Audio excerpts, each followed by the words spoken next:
Hay un secreto sepultado en las páginas de Números, Deuteronomio y Levítico, que podría cambiar para siempre tu comprensión del diezmo. No uno, sino 3 tipos diferentes de diezmo ordenados por Dios a Israel.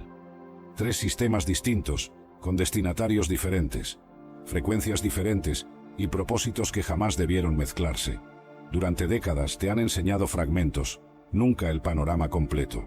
Hoy vamos a abrir la Biblia entera y descubrir qué ordenó realmente Dios, y si has estado cumpliendo el correcto. Prepárate, porque lo que descubrirás no te hará más religioso, te hará más libre. Y la libertad genuina siempre produce generosidad genuina. El primer tipo de diezmo se llama el diezmo levítico. Es el único que la mayoría menciona cuando predican sobre finanzas.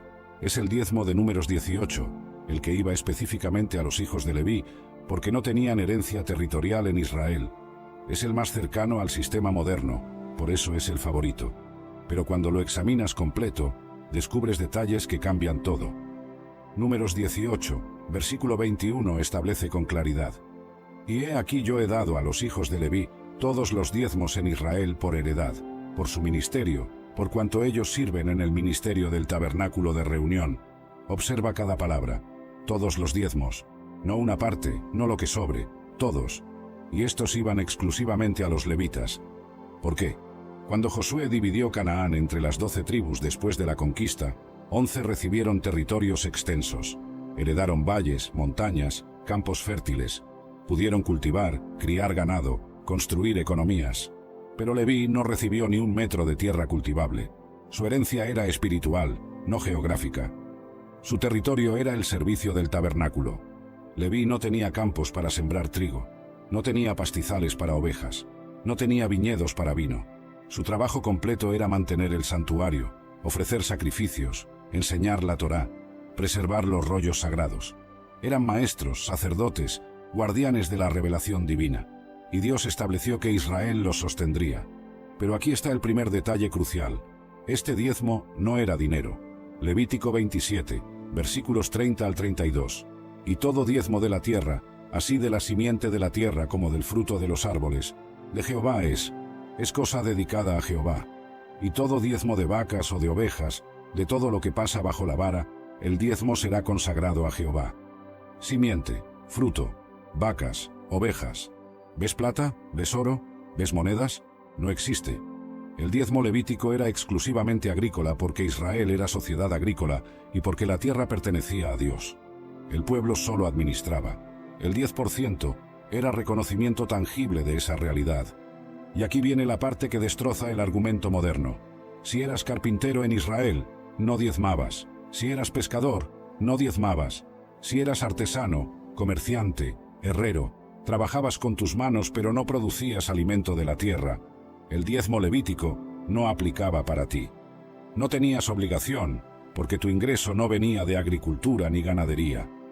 El diezmo no era impuesto universal sobre todos los ingresos. Era sistema específico para redistribuir el producto de la tierra entre quienes no tenían tierra. Era justicia social divina, no recaudación religiosa.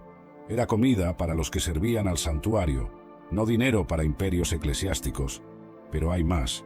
Los levitas también diezmaban. Números 18, versículos 26 al 28. Así hablarás a los levitas, y les dirás: cuando toméis de los hijos de Israel los diezmos que os he dado de ellos por vuestra heredad, vosotros presentaréis de ellos en ofrenda mecida a Jehová, el diezmo de los diezmos. El diezmo del diezmo. Los levitas recibían el 10% del pueblo, y de ese 10 que recibían, debían entregar otro 10% a los sacerdotes aaronitas, descendientes directos de Aarón, que ministraban en el altar. Nadie estaba exento. Todos participaban en sostenimiento mutuo. El primer diezmo funcionaba así. Cada año, después de la cosecha, el israelita fiel separaba el 10% de su grano, vino, aceite, animales. Lo llevaba a los levitas de su región. Los levitas vivían de ese producto, y de lo que recibían, entregaban 10% a los sacerdotes del altar. Era sistema perfecto para su tiempo, sostenible, justo, ordenado por Dios mismo. Pero era específico para contexto particular.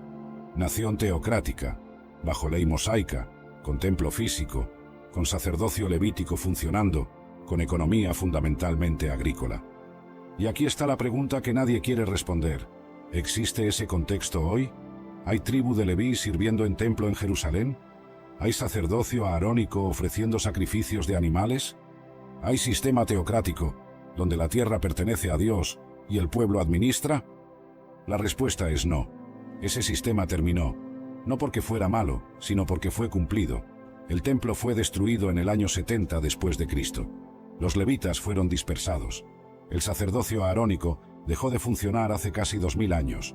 Cristo se convirtió en nuestro sumo sacerdote, no según orden de Aarón, sino según orden de Melquisedec. Hebreos 7, versículo 12, corta como espada. Porque cambiado el sacerdocio, necesario es que haya también cambio de ley. Si el sacerdocio cambió, la ley que sostenía ese sacerdocio también cambió. Y el diezmo levítico era parte integral de esa ley. Entonces, cuando alguien te exige el 10% citando Números 18, puedes preguntar, ¿a qué levita se lo entrego? ¿Dónde está el templo? ¿Dónde están los sacrificios de animales?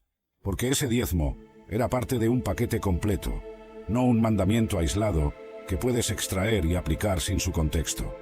Este es el primer tipo de diezmo, y ya ves cuán diferente era de lo que te enseñaron. No era dinero, era producto agrícola. No era para todos, solo para agricultores y ganaderos. No era para edificios, era para personas específicas. No era universal, era contextual. Y ese contexto ya no existe. El segundo tipo de diezmo es el que más sorprende porque rompe completamente la idea de que diezmar significa entregar. Este diezmo no lo entregabas a un sacerdote, no desaparecía en el alfolí del templo, no sostenía estructura religiosa. Este diezmo lo consumías tú mismo, tú, tu familia, en Jerusalén, delante de Jehová, durante las festividades sagradas. Se llama el diezmo festivo, Maser Sheni en hebreo, segundo diezmo. Y está establecido con claridad hermosa en Deuteronomio 14, versículos 22 al 27. Escucha como si fuera primera vez, porque probablemente nunca te lo explicaron. Indefectiblemente diezmarás todo el producto del grano que rindiere tu campo cada año. Y comerás delante de Jehová tu Dios, en el lugar que él escogiere para poner allí su nombre, el diezmo de tu grano, de tu vino y de tu aceite, y las primicias de tus manadas y de tus ganados, para que aprendas a temer a Jehová tu Dios todos los días. Lee otra vez despacio. Comerás delante de Jehová tu Dios el diezmo. No dice entrégalo, no dice dáselo al sacerdote, dice cómelo, tú, delante de Dios, en el lugar escogido, Jerusalén. Este era fondo obligatorio para festividades. Dios ordenó que Israel celebrara 3 fiestas principales cada año: Pascua, Pentecostés, Tabernáculos. Durante esas fiestas, todo varón israelita debía presentarse en Jerusalén. No podía venir vacío. Debía traer ofrendas, sacrificios y este segundo diezmo. Cada año, después de separar el 10% para levitas, el israelita fiel separaba otro 10%. Pero este segundo 10 no salía permanentemente de sus manos. Era fondo familiar para financiar 3 viajes anuales a Jerusalén, para comprar comida especial, para celebrar las fiestas con gozo delante de Dios. Deuteronomio 14, versículos 25 y 26, añaden detalle fascinante. Y darás el dinero por todo lo que deseas, por vacas, por ovejas, por vino, por sidra, o por cualquier cosa que tú deseares. Y comerás allí delante de Jehová tu Dios, y te alegrarás tú y tu familia. Observa la libertad dentro del mandamiento. Podías convertir este diezmo en dinero si vivías lejos. Imagina agricultor en Galilea, 130 kilómetros de distancia. No tenía sentido cargar sacos de grano durante días de viaje. Vendías el producto, guardabas el dinero, viajabas a Jerusalén y allí comprabas lo necesario. Y comprabas lo que desearas: vacas para sacrificios festivos, ovejas, vino para alegría, hasta sidra, bebida fuerte. Dios no pedía austeridad, ordenaba celebración. Quería que su pueblo experimentara gozo en su presencia. Quería que familias comieran juntas, que niños vieran a sus padres adorar con alegría, que la fe no fuera carga sino deleite. Este segundo diezmo era para enseñarte a temer a Jehová, pero no terror, sino temor reverente que se expresaba en celebración gozosa. 3 veces al año te desconectabas del trabajo, viajabas a la ciudad santa, te unías con todo Israel delante del templo, y recordabas que tu vida no era solo trabajar la tierra, sino adorar al Dios que te la dio. Pero aquí está la pregunta devastadora. ¿Algún pastor te enseñó este diezmo? ¿Te dijeron que según Escrituras, parte del diezmo era para que tú lo disfrutaras? Te explicaron que el sistema incluía 10% anual para financiar tu propia celebración espiritual. Por supuesto que no, porque ese diezmo no sostiene estructuras, no paga salarios pastorales, no financia edificios, no llena arcas. Ese diezmo era para gozo del pueblo, no para crecimiento organizacional. Y en sistema, donde el diezmo es columna del presupuesto, enseñar que el segundo diezmo era para celebración familiar sería inconveniente. Entonces se ignora, se omite, se pasa por alto, y te enseñan que todo tu diezmo debe ir a la iglesia, cuando las mismas escrituras establecen que porción significativa era para tu uso en adoración gozosa. El segundo diezmo revela algo hermoso del corazón de Dios. Él no es tirano financiero exigiendo tributo. Es Padre que ordena celebración, que manda gozo, que establece festividades donde su pueblo descansa, come bien, bebe vino, se reúne en familia y experimenta alegría de estar en su presencia. Este diezmo también cumplía función económica vital. Cuando todo Israel viajaba a Jerusalén 3 veces al año, trayendo diezmos festivos, la economía se activaba. Comerciantes vendían animales, panaderos proveían pan, productores de vino encontraban mercado, posadas se llenaban. Era sistema que bendecía espiritual y económicamente. Y había provisión especial para levitas. Deuteronomio 14, versículo 27. Y no desampararás al levita que habitare en tus poblaciones, porque no tiene parte ni heredad contigo. Cuando celebrabas con tu segundo diezmo, debías invitar a levitas de tu región. Ellos no tenían diezmos festivos propios. Parte de tu celebración incluía compartir con ellos. El segundo diezmo enseña generosidad en contexto de gozo. No das desde escasez lamentándote. Das desde abundancia celebrando. Y esa es lección que la Iglesia moderna olvidó. Hemos hecho del dar un deber sombrío, cuando Dios lo diseñó como parte de experiencia gozosa. Este es el segundo tipo, y ahora entiendes por qué casi nadie lo menciona. Revela que el sistema bíblico era mucho más complejo, más generoso, más enfocado en el pueblo que en la institución. El tercer tipo de diezmo es el que más confronta estructuras religiosas modernas, porque este no iba al templo, no iba a sacerdotes, no sostenía sistema institucional. Este iba directamente a los más vulnerables, sin intermediarios, sin administradores, sin estructuras controladoras. Se llama diezmo de los pobres y se entregaba cada tercer año. Deuteronomio 14, versículos 28 y 29, lo establecen con claridad, que debería hacer temblar a cualquier iglesia que acumula riqueza mientras ignora necesitados. Al fin de cada 3 años, sacarás todo el diezmo de tus productos de aquel año. 3. Y lo guardarás en tus ciudades. Y vendrá el levita, que no tiene parte ni heredad contigo, y el extranjero, el huérfano, y la viuda, que hubiere en tus poblaciones, y comerán, y serán saciados. Observa cada detalle. Cada 3 años, no anual como los otros 2, sino trienal. Y los destinatarios eran 4 grupos específicos: el levita, porque no tenía tierra; el extranjero, el inmigrante viviendo en Israel sin ser israelita; el huérfano, el niño sin padre protector; y la viuda, la mujer sin esposo que la sostuviera. Estos eran los más vulnerables, los que no tenían red de seguridad, los que en sociedad agrícola sin tierra enfrentaban hambre real. Y Dios no confió su cuidado a buena voluntad espontánea, lo hizo mandamiento. Cada 3 años, el 10% completo de tu producción era para ellos. Y nota dónde se guardaba: en tus ciudades, no en templo de Jerusalén, no en alfolí central, en tu ciudad, en tu comunidad local, donde los necesitados vivían. Era redistribución directa, inmediata, sin burocracia religiosa administrándola. Deuteronomio 26, versículos 12 y 13 añaden más. Cuando acabes de diezmar todo el diezmo de tus frutos en el año tercero, el año del diezmo, darás también al levita, al extranjero, al huérfano y a la viuda, y comerán en tus aldeas, y se saciarán. Y dirás delante de Jehová tu Dios: he sacado lo consagrado de mi casa, y también lo he dado al levita, al extranjero, al huérfano y a la viuda. Había declaración que debías hacer delante de Dios, confesión pública de que habías cumplido, que no retuviste lo que pertenecía a vulnerables. Era rendición de cuentas espiritual, no ante sacerdote, sino directamente ante Jehová. Y aquí está la realidad matemática que destroza la narrativa moderna. Si israelita fiel cumplía con los 3 diezmos, no daba 10% de su producción agrícola. daba aproximadamente 23% en promedio. Primer diezmo, 10% cada año para levitas. Segundo diezmo, 10% cada año para festividades. Tercer diezmo, 10% cada tercer año para pobres. En años 1 y 2 dabas 20%. En año 3 dabas 30%. Promedio en 3 años, 23,3%. Entonces, cuando alguien dice que el diezmo bíblico es 10%, está simplificando, ignorando o deliberadamente ocultando que el sistema completo era mucho más exigente. Y si realmente quisieras aplicar el sistema veterotestamentario completo hoy, no deberías dar 10% de tu salario.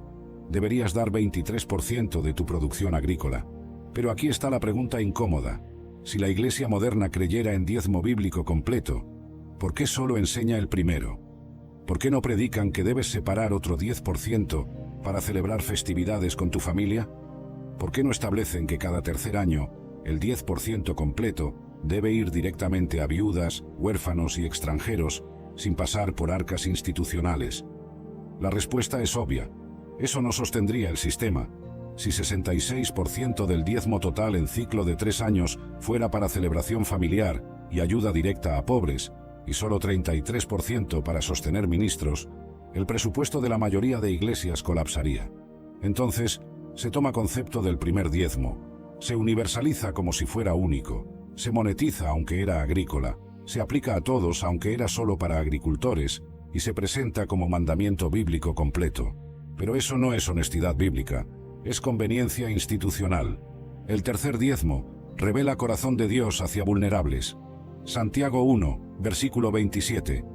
La religión pura y sin mácula delante de Dios, el Padre, es esta: visitar a los huérfanos y a las viudas en sus tribulaciones. Dios no quiere religión que construye catedrales, mientras viudas pasan hambre. Quiere fe que cuida a los que nadie más cuida. Y el sistema del tercer diezmo garantizaba eso. No era caridad opcional, era mandamiento divino. Cada 3 años, sin excepción, los más vulnerables recibían directamente 10% de la producción agrícola. Era justicia social, ordenada por Dios mismo. Aquí están los 3 tipos de diezmo que casi ningún pastor explica. Primero para levitas, segundo para festividades, tercero para pobres. 3 sistemas distintos, 3 frecuencias diferentes, 3 propósitos que jamás debieron fusionarse en doctrina simplificada. Ahora que conoces los 3 tipos de diezmo, la pregunta surge como grito en silencio.